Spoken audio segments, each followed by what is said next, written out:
I live here in the Gambia. I'm representing the African Diaspora Returnees Association, and we are a group of people who have returned to live in Gambia because we see ourselves as Africans. So I'm representing that group.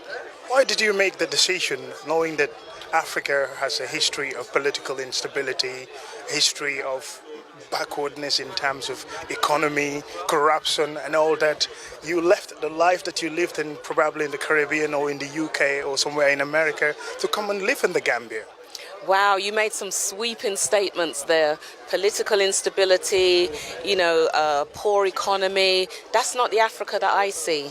That's the Africa that the BBC and the CNN tells us about. Africa's our home as black people, and we have to make it what it is. If you think the West was paved with gold, it wasn't. I was born in the UK, but I was always made to know I was never accepted there as a black person.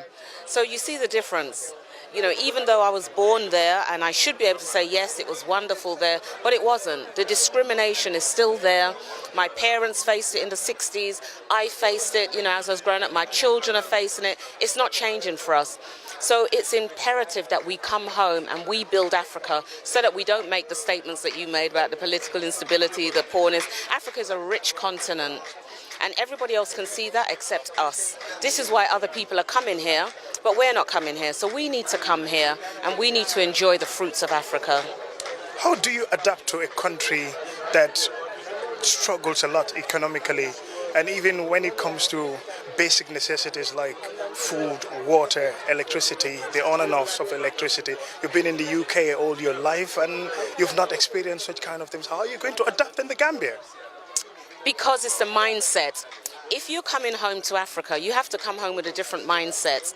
The UK is the UK, Africa is Africa. And if you want to live here and be part and parcel of the fabric of Africa, you have to adapt. But in that adaptation, you have to be part of the change as well. So, yes, we may not have stable electricity all the time. We may not have, maybe all the things that we thought we needed in the West. But we have to think to ourselves, did we need all the materialism that the West has to offer? Have we been spoilt by the West? Is it really about living the life we should be living as Africans? We are different, and we should be living a different life. So it's about adapting, but it's about changing the mindset first. You look like one of us. Do you feel at home when you came to Gambia? Absolutely. I've been coming here for 14 years, living here permanently for 2 years. This is the happiest I've been in my life. Every morning I wake up, I see the sun, first of all, and then I see people that look like me. That's enough for me. That's enough for me.